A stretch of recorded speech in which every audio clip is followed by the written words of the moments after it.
Sunday's stew was simmering. Nia was grating cheese straight into her mouth. The twins argued about who set the table. Lila drummed a spoon on her cup. Ordinary noise. Then Mom cleared her throat, pulled Gabe's hand into hers, and said it. "We're having a baby." The room tilted. Diego's fork hit the floor. The twins whooped like they'd won a prize. Lila asked if the baby could sleep in her backpack. I smiled because that's what I do. But inside, something hard and quiet clicked into place. I was done. Before I tell you how that decision blew up our house, drop where you're watching from and hit like and subscribe. What came next shook every rule we lived by. I'm Nico Navarro, 28, from Albuquerque. Our duplex sits off a busy road where buses hiss and the swamp cooler groans all summer. Dad left when I was 12. Mom Marina worked doubles, triples, anything. I stepped in because somebody had to. I've been raising my 5 younger siblings for half my life. Diego, 18, my right hand when he isn't pretending not to care. Rio and Remy, the 11-year-old twins, pure chaos in stereo. Nia, 8, the question machine. Lila, 6, the one who still slips her hand into mine without asking. I cook, I budget, I call teachers. I remember dentist appointments and which kid hates cilantro. I learned to stretch $20 like a magician. Mornings start at 5:20. Eggs, lunchboxes, hair shoes. I could pack a backpack blindfolded. After drop-off, I clock in at a neighborhood bookstore. My manager, Ruth, gives me flexible hours because she's seen me take phone calls with a crying kindergartner on one ear and a vendor on the other. At night, I study. I want structural engineering. Bridges, buildings, things that hold.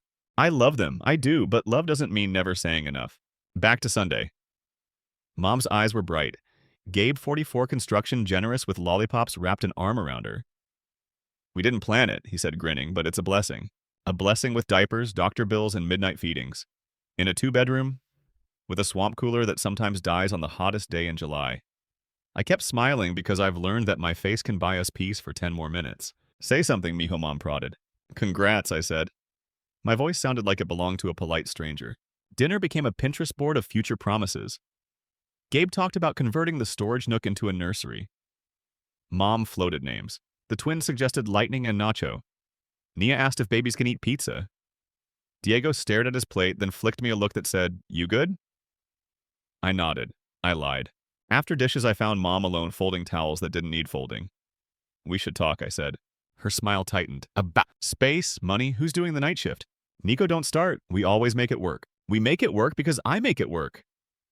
I kept my tone even. I'm 28. I've postponed school for years. I can't raise another baby. The room went colder than the fridge. So you're abandoning your family, she said. She didn't yell. She stabbed each word. I'm setting a boundary. I'll be a brother, not a third parent. Family helps. That's what we do. I've helped for 15 years, I said. I need my own life. Her mouth opened. Closed. We'll talk later, she snapped. Which is how Mom ends conversations she doesn't want to have. That night, I lay awake on the pullout in the living room, listening to Diego snore on the couch across from me and the twins whisper in their bunk. Salt lamps glowed in the hallway because Lila hates the dark.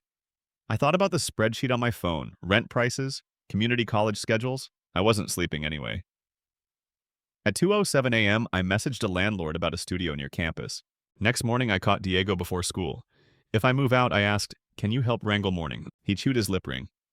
If you move out, Mom explodes. She'll explode whether I go now or in 5 years, I said. You shouldn't have to carry it all, but you're 18. You can handle carpool and reminding Rio to wear shoes. Diego laughed once. That kid would forget his feet if they weren't attached. I told Ruth the truth over the bookstore counter at lunch. I want more hours, and I'm enrolling full-time. Her answer was immediate. Say when. I've been waiting to offer you assistant manager, benefits too. I toured the studio that afternoon. It had peeling paint one window and a sink that groaned like a dying whale, but the light was good over one corner, perfect for a drafting table. The landlord, a tired man with friendly eyes, slid the lease across the cracked laminate. My hand shook when I signed. Relief tastes like cold water. I didn't keep it secret. Secrets rot. That night, when the spaghetti boiled over and the twins reenacted a wrestling match with forks, I told Mom. I found a place, I said. My voice didn't shake. I'm moving in 3 weeks. Silence hit the table like a dropped pan. Lila's eyes filled. Nia's mouth fell open. Remy whispered, for real. Mom didn't blink. No, you're not. I am. You're selfish. The word landed hard. After everything I've done. After everything I've done, I said, and my calm surprised both of us, I'm still allowed a life. Diego looked between us. We'll be fine, he muttered, trying out bravery. Gabe cleared his throat. Let's not do this in front of the kids. Too late, we were already doing it. The next days were a seesaw. Mom slammed cabinets, then left notes about milk on the fridge like nothing had changed. Gabe talked about crib colors and asked me if I liked sage green. I showed Diego how to budget on a whiteboard stuck to the freezer. He wrote toilet paper in giant letters like it was a prophecy. I started passing off responsibilities in small, quiet ways. I taught Nia to tie her shoes fast. I made a pancake video for the twins because they swear my pancakes taste like cartoons. I wrote a contact list and taped it by the phone, teacher's dentist pediatrician neighbor with a spare key.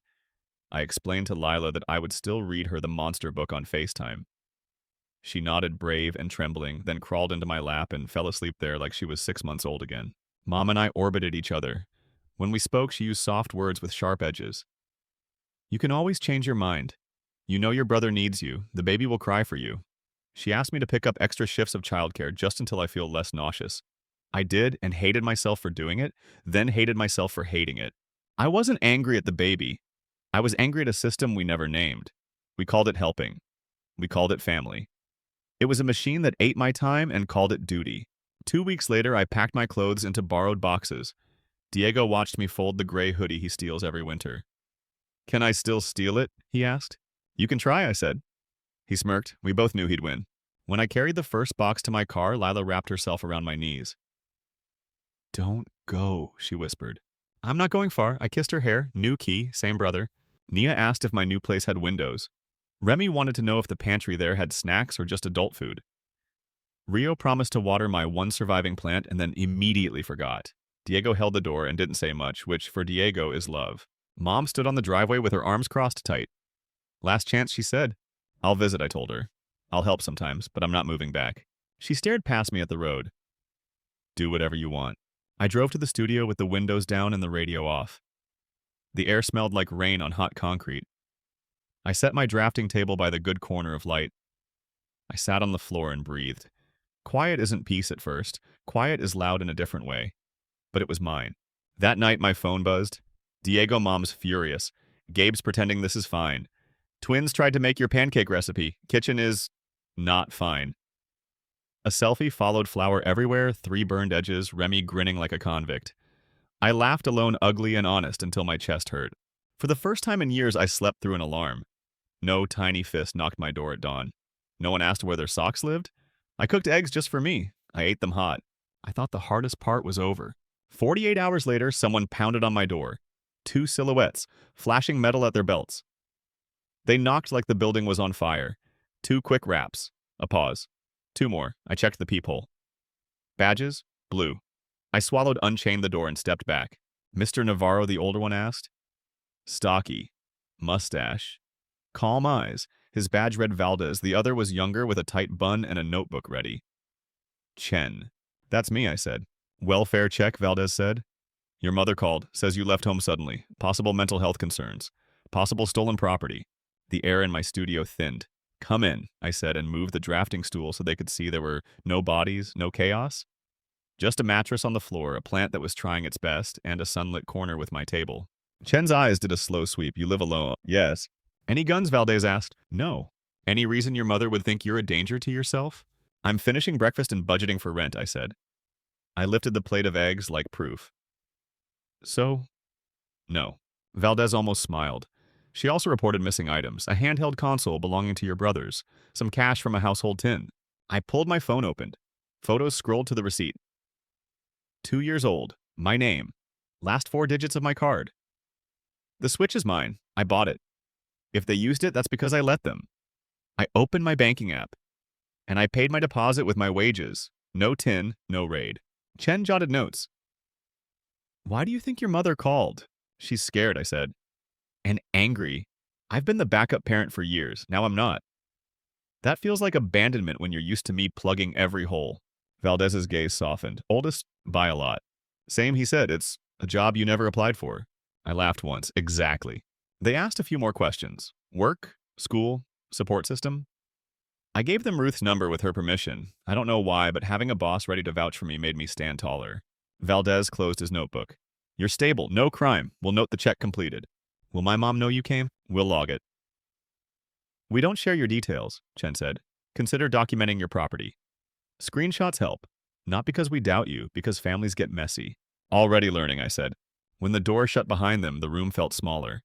I sat on the floor and let the silence be heavy for a minute. My phone rang before the quiet could settle. Why did you call the police on me? I asked, answering without hello. Mom didn't bother with preface either. Why did you steal from your siblings? I didn't. You took their game. It's mine. You took money. I didn't. You know where every dollar goes, Mom. You've made me prove it since I was 16. Her breath hissed through the speaker. Gabe said this would happen, that you'd rewrite history. I blinked. Gabe said to call the cops? I said I was worried, she snapped. He said do a welfare check, make it official. Of course he did. Control wrapped in concern, a tidy little package. Mom, I said steady, I love you, I love the kids. But this was a line, don't cross it again.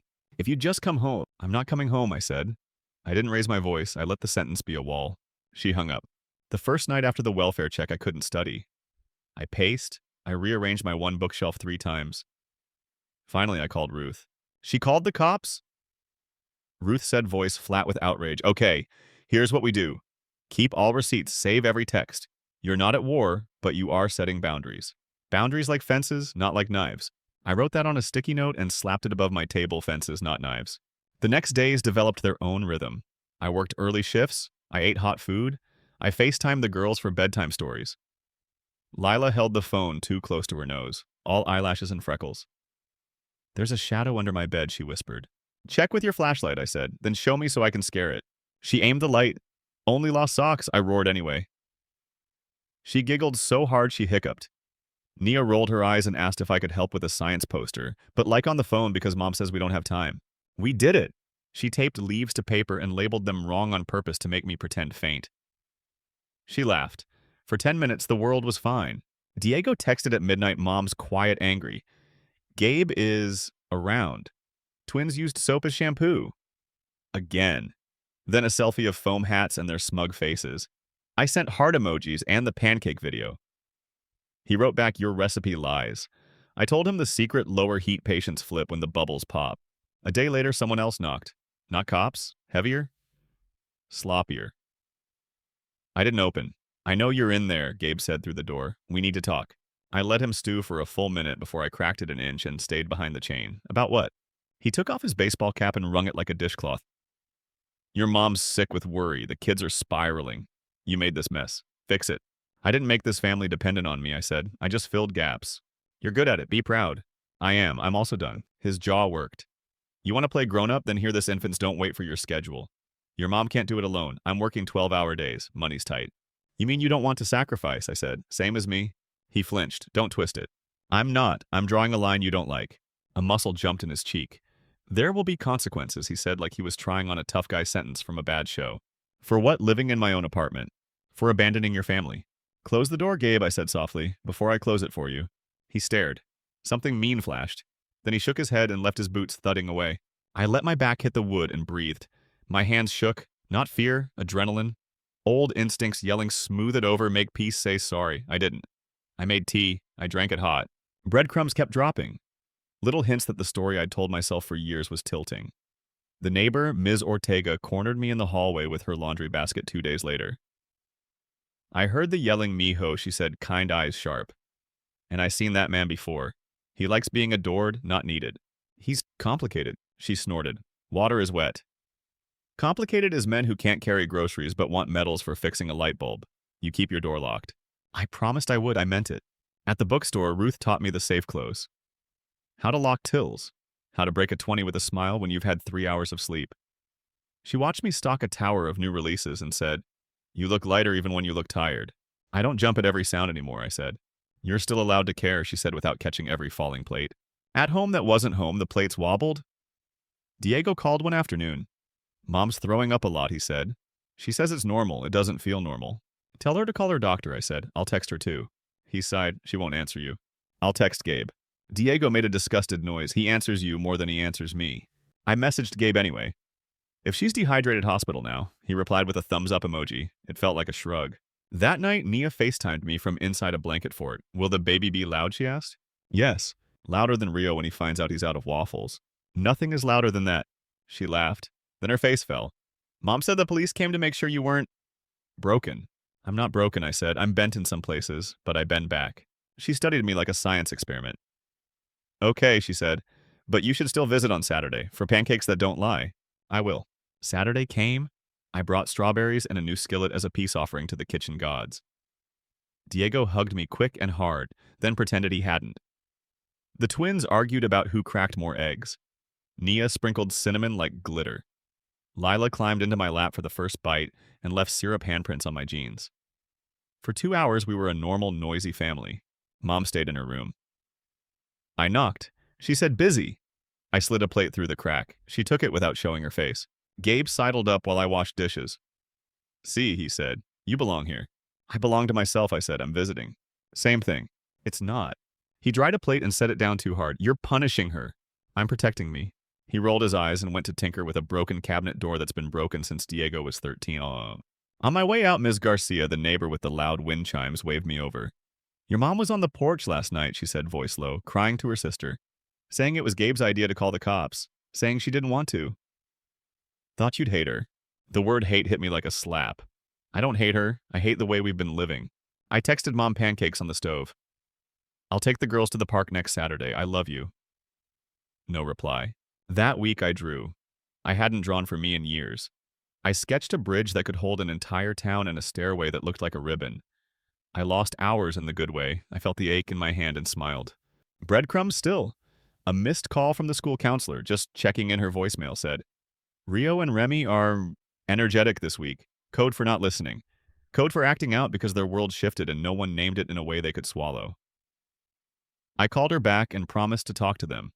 I did on speakerphone 10 minutes of humor and truth. You're not bad, I told them. You're bored and mad. Find a better way to say it. Also, don't throw pencils. They snorted. We didn't throw pencils, Rio said. We javelin launched them. Okay, Olympians, aim for paper next time. 2 nights later at 1:11 a.m., my phone shrieked. Diego, I was up right before I was awake. Mom's bleeding, he said, voice ragged. I called 911. They're taking her.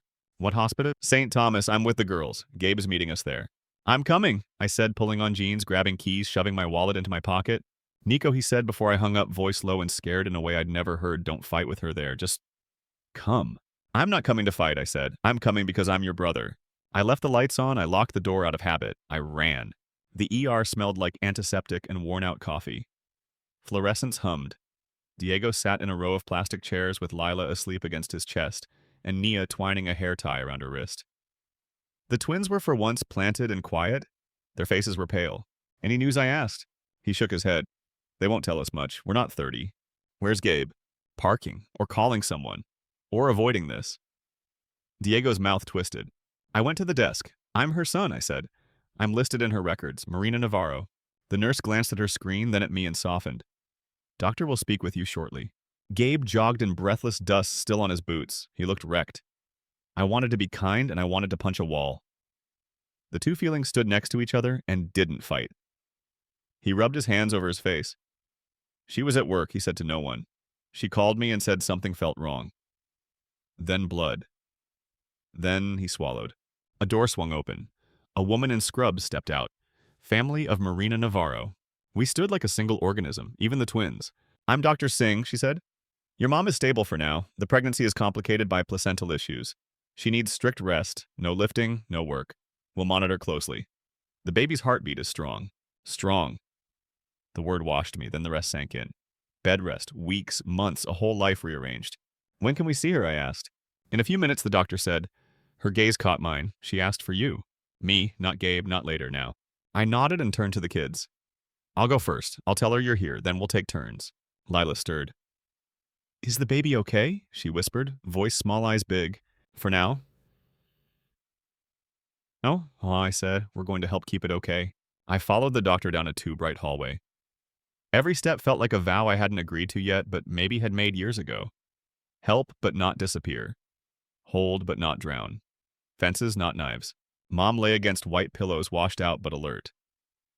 Wires, monitors. Her hand went to her belly like a reflex when she saw me. Tears jumped to her lashes. You came, she said. Of course, I said. My voice didn't shake. I'm here. We looked at each other a long time. Everything we hadn't said sat between us like a third person. I can't do anything, she whispered, a voice breaking. They said I can't do anything. You can rest, I said. I don't know how. I'll help you learn. She nodded a tiny, devastated motion. I'm sorry, she said, suddenly words tumbling. For the police, for the names, for making you my crutch. I didn't know how to stop. My throat went hot. We can fix the parts that are ours, I said, one rule at a time. Footsteps sounded at the door. Gabe hovered, eyes glossy. He looked at me, then at her, and for once he didn't posture. He just looked scared. We'll make a plan, I said, not to him, not just to her, but to the room, to myself, a real one. Mom squeezed my fingers. Don't move back, she blurted, surprising us both. Don't lose yourself again. Help me, but don't vanish. I let out a breath I didn't know I was holding. Okay, I said. Okay. A nurse cleared her throat gently. 2 minutes, she warned. Then I need to run labs. I'll bring the kids in, I told Mom. They're here. Her face crumpled and then steadied. Good, she whispered. Tell Lila I'm brave. I will. I walked back down the hallway to the waiting room with a plan forming whether I was ready or not. Share the load. Write it down. Call in, help we never asked for, keep my apartment, keep school, keep my life. School. Diego stood when he saw me. Well, complicated, I said, but we've got a path. Is she mad? She's scared. She's sorry. He nodded once, jaw tight, eyes wet. Me too. I put my hands on his shoulders. We're going to map this like a project, I said. Shifts, lists, non-negotiables. You're not me. I'm not moving back, but I'm not leaving you alone with this. Remy raised his hand. Do we get walkie-talkies, he asked. Maybe, I said, but only if you don't javelin pencils. He huffed. Fine. I lifted Lila carefully so she wouldn't wake all the way. Let's go see Mom, I whispered. As the automatic doors to the corridor slid open, I glanced at Gabe. He met my eyes. For once, he didn't try to win. He just nodded. We stepped into the bright hall together. We didn't leave the hospital with answers. We left with rules. No lifting, no work. Feet up, water. Appointments, a list as long as my forearm. I took a photo of the paper and made a group chat called Ops Navarro. I added Diego, the twins, Nia, Lila on the old tablet, Mom, and after staring at his number for a beat, Gabe. 3 pillars I told them in the waiting room while Lila snored into my hoodie. Care, schedule, boundaries. Diego looked wrecked but nodded. The twins saluted because they're incapable of being normal. Nia sat very straight like she was auditioning for most responsible child. Gabe stared at his boots. Care, I said. I'll handle Mom's day-to-day. Meals, meds, check-ins. Diego has transport. Gabe takes mornings before work and full evenings non-negotiable. Gabe opened his mouth, closed it. Okay, he said finally. Schedule, I went on. Whiteboard at home, everyone's chores. I want boxes to check. No one does everything. Everyone does something. Even Lila, Nia asked. Especially Lila, I said. Her job is reading to Mom and reminding the twins to wash their hands like they live in a society. Lila, half asleep, mumbled, I live in a society, and the twins lost it. Last one, I said. Boundaries. I keep my apartment. I keep my classes. I'm here a lot, but I'm not moving back. Mom reached for my hand. Don't, she whispered. Don't move back. Gabe watched that. Something flickered in his face. I couldn't name it yet. Not anger, not relief. Something like calculation. We turned the living room into a nest. Pillows stacked, a rolling tray with water, vitamin snacks, and the remote that always disappears when you actually need it. I taped the doctor's rules to the wall. I set alarms on Mom's phone because she snoozes the world if you let her. I cooked in batches. Chicken soup. Rice with carrots the kids pretend to hate and then inhale. Egg cups for breakfast. Diego portioned and labeled like a line cook. He surprised himself with how fast he learned. His first omelet looked like a sock. His second looked like food. On the third, he grinned. I get it, he said. It's patience. It's heat control, I said, and not panicking when it looks ugly for a second. He flipped the next one with a cocky flick and almost launched it into the hallway. The twins applauded like he meant to. I wrote heat low, don't panic on the whiteboard and underneath it life tip because sometimes kitchen physics and life are the same. Gabe showed up early the first week. He brought flowers that the cat we don't have would have eaten if we had a cat. He made a big show of adjusting the curtains so Mom wouldn't get overheated. He fetched ice. He took a selfie with her hands on her belly. He posted it with 10 hashtags and replied to every comment. When the comments slowed, so did the early arrivals. Breadcrumb won on his second morning shift. He had to take a call for 20 minutes, while Lila begged for cereal and Mom needed help to the bathroom. I kept my mouth shut and scooped Cheerios. He returned with handled and no details. Breadcrumb 2. The next night, he promised the twins basketball at the park and then texted from the driveway. Oops, got called in. Rain check. The sky was clear. The twins went quiet, sad, the kind that turns loud later. Breadcrumb 3. I found a hardware store receipt in the trash for supplies we didn't need. Stained sandpaper, a lock paid in cash. Maybe he was fixing something at work? Maybe not. I slid it into a folder labeled House Admin, Fences Not Knives. I asked Ruth if I could shift my bookstore hours for 2 months. She moved the schedule like it was Tetris. One condition, she said, wagging a finger. You take 1 night a week for something that is only yours. Drawing counts, I asked. Drawing counts, she said.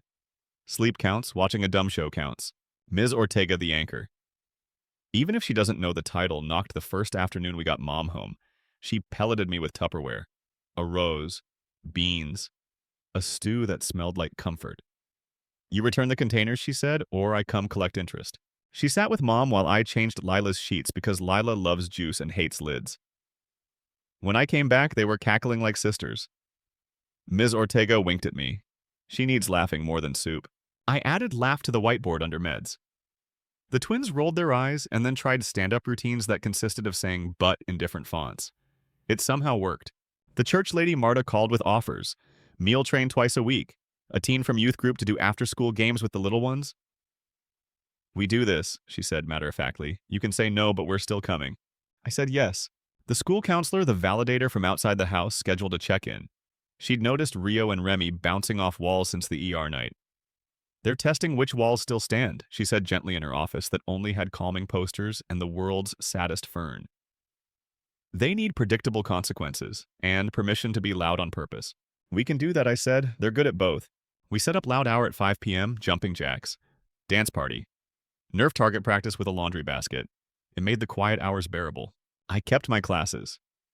2, not 3, nights mostly. Makeup work allowed, I asked my professors. One wrote back, yes, and please bring me your secret for getting 3 kids out of the door with matching shoes. I told her there is no secret. There are threats and rewards and praying to the god of socks. I stuck to my non-negotiables. 3 nights a week at my studio. I told Diego he was my pinch hitter, and he rose. He likes it when I use sports metaphors, even though he'll never admit it. He started wearing the calm voice I've used for years, the one that lowers the decibel in a room by 10. Mom softened and sharpened at the same time. Softer about letting me be an adult. Sharper about naming things. One night, with a late summer thunderhead pressing on the roof, she said, I've been running since your father left. I keep thinking the next love will fix it. The next baby. The next job. None of it fixed anything. You held everything together with your bare hands. I did what I knew I said. You shouldn't have had to know that, she said. I'm sorry. It landed like rain on dry ground. I didn't make her repeat it. I just let it sink in. Gabe had good days. He showed up with a stack of library books for the girls. He mowed the lawn unasked. He picked up extra overtime and put $200 cash in Mom's hand with a proud smile. Then I'd catch him zoning out during Lila's bedtime or scrolling while Mom tried to tell him the baby moved. He said he was making calls. Could be true. Could be air. He started using the phrase, my baby, a lot. My baby needs a nursery. My baby's not going to wear hand-me-downs. He never said our baby, and I noticed, because words tell on you. One afternoon, Ms. Garcia, the revealer without meaning to be, was watering her impossible hydrangeas when I hauled in groceries. You got your hands full, she said like a thesis. Tell your mama I heard about her condition. My niece had that. She had to stop working too. Her man took care of everything. Lucky niece, I said too dry. She squinted. I saw your guy leaving Friday at 10 when he said he was working late, she added, voice casual. He backed the truck to the alley. Carried a box with both hands like it was heavy. What kind of box? Toolbox or like documents, no logo? He was nervous. Waved at me with his chin like he was allergic to hands. Thanks, I said. I didn't add the news to the whiteboard. I added it to the folder. That night, Gabe came in late smelling like sawdust and sweet liquor. Not drunk. Flavored. He kissed Mom's forehead. He tried to kiss Lila. She ducked. Your mouth smells like gummy bears, she said, brutally honest. He laughed and then looked at me like he wanted me to laugh too. I didn't. Breadcrumb 4, a voicemail I wasn't meant to hear. His phone rang on the counter while he took trash to the curb. A woman's voice, low, warm. Hey, just checking. Don't ghost. We still on for Saturday? No name. No context? Maybe an old friend? Maybe not. I told myself to be fair. I told myself to be ready. I took Mom to her week 2 appointment. Dr. Singh used the word stable again with a careful smile. Mom cried with relief. I cried in the parking lot quietly because relief is heavy too. On the drive home, Mom said I want to write a will. That's morbid, I said. That's responsible, she said. You're not raising a baby if I die? Sign it in blood if you have to. Diego is 18. He would be the guardian with help. You're the trustee. I want it clear. We stopped at a stationery store. She picked a folder with sunflowers. We wrote notes. Who gets what? What accounts exist and where? She handed me a shoebox of documents I didn't know she had. Receipts, old insurance, a life policy I'd never seen, small but real. I kept waiting to get around to it, she said. Turns out life doesn't wait. We scheduled a pro bono clinic to notarize later that week. Practical love, it calmed us both. Back home, Nia had a science project due. Her subject, bridges. Of course, we built one across the coffee table with popsicle sticks and 2 books titled Unexpected Joy and Auto Repair for Dummies, found under the twins' bed like a treasure. I showed her how compression and tension worked with rubber bands and a heavy mug. Her eyes went wide. You make the world less fall-downy, she said. That's the goal, I said. At 5 p.m., loud hour hit. Remy turned the basket into a target range. Rio danced like electricity. Lila made up a song called We Don't Throw Pencils that mostly consisted of throwing pillows. Mom watched from her throne with a smile that looked less scared than yesterday. Then Gabe walked in with a box. It's a crib, he announced. Well, half of one. I got a deal from a guy. Don't worry about it. What guy, I asked. Friend at the site. Have the rest of the parts. He nudged the box with his boot. I'll get them. You bought half a crib? Diego blurted. Is that like half a parachute? Gabe flushed. I'm getting a deal, he repeated like it was a spell. He carried the box to the garage we don't really use because it's full of life's leftovers. The door stuck. He swore. The twins snorted. I followed, not close enough to crowd close enough to see. Inside the garage beneath the old stroller and 3 chairs missing screws was a new padlock on the side cabinet. Shiny. Matching the hardware store receipt in my folder. What's in there? I asked lightly. Stuff, he said. Tools. It's a mess. I don't want the kids in it. We don't lock kids out of cabinets, I said. We put the dangerous things up high. He turned fast. We do it my way, he snapped, then forced a smile. It's temporary. Temporary becomes permanent when no one watches it. I didn't push. Fences, not knives. I took a photo of the lock when he turned away, the brand name clear. That night, Diego scrubbed plates with more energy than necessary. He's hiding something, he said. He's hiding fear, I said. Maybe also something. You don't trust him.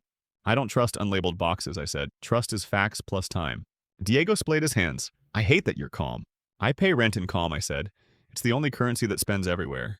He smirked. Put that on the whiteboard. I did. The next week, cracks widened. Mom had a scared, dizzy faint. She grabbed my hand so hard her nails left little moons in my skin. We were inches from calling 911 when the color came back into her face. She cried. I held. Gabe was on a job across town. He texted, everything okay 2 hours later. I lied and said yes to avoid a fight Mom couldn't afford. The twins got sent to the principal for starting a pencil-throwing underground league at recess. We called it Aerodynamics Club. Remy said, offended, and it was educational. I made them apologize. Then we built paper airplanes that did actually fly straighter because science is sneaky like that. Nia got a stomach bug and threw up on the rug. I cleaned it, sang stupid songs, got her settled. She fell asleep holding my wrist like a handle. Mom watched from the couch with tears and pride and something like grief. You're good at this, she whispered.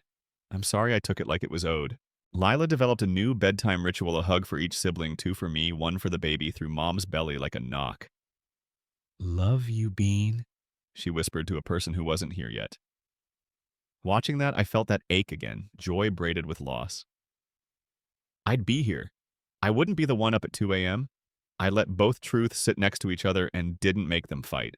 Ruth dragged me to a free caretakers group on my one night off. I didn't want to go, but I did. Bad coffee, hopeful flyers, strangers in a circle. A man my age said, I resent them. Then I resent myself for resenting them. A woman added, boundaries are the only love my mother understands. Another admitted, sometimes I lock myself in the bathroom and watch dog videos. We laughed. I left lighter. Friday. Leo, one of Gabe's work contacts, texted, you good to find good, I shot back. Gabe asking to borrow again, tools cash. He's been weird. Talking big, saying he's getting contracts, buying off the books. Also maybe seeing, then he stopped. Forget it, you didn't hear from me. I printed the thread, hated that I had a folder. Saturday, Gabe claimed a work picnic. New shirt cologne that gave me headaches back by 9, except it was midnight. Mom never slept. I sat with her counting breaths. By afternoon, the house felt stale. I called a movie night. Popcorn? Blankets? Kids laughing until mom cried from joy. Gabe slipped in after hand on her knee, pretending he'd been there all along. 2 weeks later, Diego found a new padlock on the garage cabinet. A cheap one. It broke under a tug. Inside, booze, stolen tools, a duffel with cash burner phone fake invoices.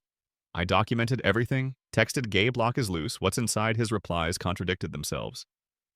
Don't touch. You overstep. I'm doing this for the family. That night, Diego and I caught him red-handed. We didn't yell, we recorded. Miss Ortega, our neighbor, saw too. Gabe sputtered excuses, supplies, hustle for the baby. I told him alcohol in a house with kids. Tools that aren't yours. Paperwork that isn't real. He hauled it out muttering. Mom from the window saw enough. She whispered later, "Don't let me fold just because I'm tired. I promised." We set rules, no hidden locks, no secret boxes, no pretending. When Gabe tried to come back, Mom through the door said the words I never thought she'd say: counseling, transparency, or leave. He called it betrayal. She called it safety. We built a new rhythm without him.